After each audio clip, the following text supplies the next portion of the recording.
Ladies and gentlemen, my name is Christopher Colbert. I am the chair of CME for the American College of Osteopathic Emergency Physicians. I'm also one of the co-moderators for our fall virtual conference held October the 11th through the 10th. Now, we have an amazing lineup of great physicians. In fact, I've got one of those amazing presenters right here with me. Ladies and gentlemen, my good friend from Canada and a true Raptors fan, Dr. Chris Hicks.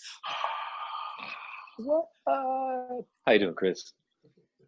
How are you doing, Chris? It's good to see you. I'm all right. I'm all right. We're repping the Marvel here on Trauma Call today. I like that. I like that a lot. Yeah. So, tell us, Chris, what are you going to talk about in the fall? We're going to take on some sort of giant questions in trauma resuscitation. How to target your massive transfusion protocol in a critically ill and critically bleeding trauma patient. Working through what I think are maybe more rational targets rather than sort of rote subscription to what ATLS would preach. Okay. And I'm going to warn you, there's no easy answers to a lot of those questions. That's going to be, you know, I'm as interested in hearing what people have to say about it as what we're going to present. So that'll be full of controversy, full of lots of difficult questions, and hopefully lots of useful clinical pearls as well to take back for your sick trauma patients. And then secondly, one of my sort of favorite pet topics in trauma, which is neck trauma, specifically penetrating neck trauma. These patients present airway challenges, they present hemorrhage control challenges, and they present sort of team-based and resuscitation coordination challenges. And a couple of recent cases that we've had here have put that topic back on my radar. So we're going to work through a case-based discussion of what to do, not just with kind of like the teensy little puncture wound to the neck, but how do you deal with these massive penetrating neck injuries in really sick patients, and how do you work through this sort of myriad of clinical and logistic challenges that presents. Okay. All right. Speaking of challenging questions, here we go, Chris. I'm ready. You're on an island. No one for miles. You have 3 restaurants that will deliver food to you. Only 3. You can only pick 3. What will they be? Well, that's a tough question because I'm in Canada. We don't have any islands. We're just like land and lakes, and I think there's some water on the coast. So I'm not sure. But if I extrapolate to what island life might be like, there's a amazing spot in Toronto called Jacob's Steakhouse. Ooh, best steak you'll get in Toronto. So I think if I could eat only one food, and with apologies to the vegans out there, steak would be top of the list. Nice sort of New York strip or a ribeye. Man, actually, that's a business idea. I should see if Jacob's would deliver, because that would be sweet. Anyway, Jacob's Steakhouse #1.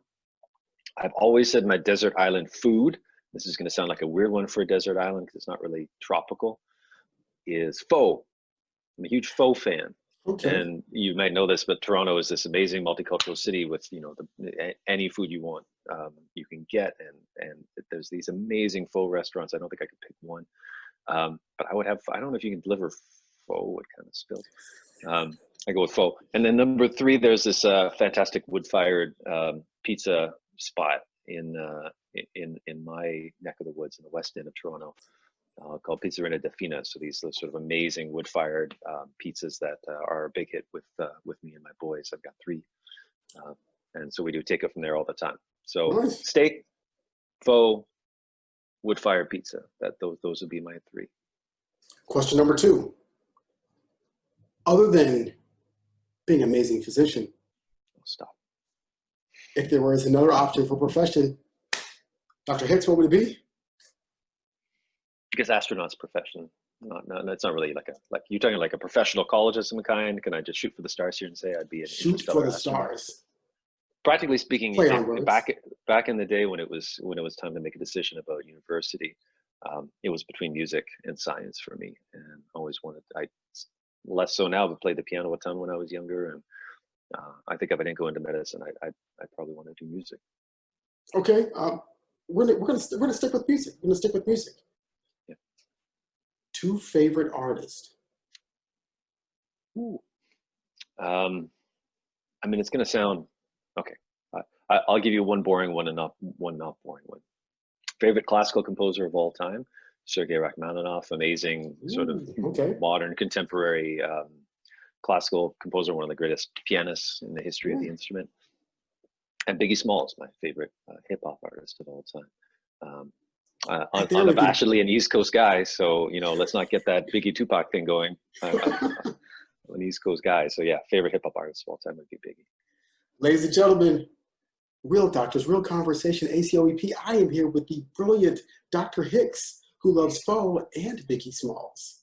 We're looking forward to your conversation in the fall, October the 11th through the 14th. Thank you very much, Chris. It's good to see you. Chris, good to talk to you, man. Can't wait. See everyone in the fall. Sounds good. Take it easy. All right.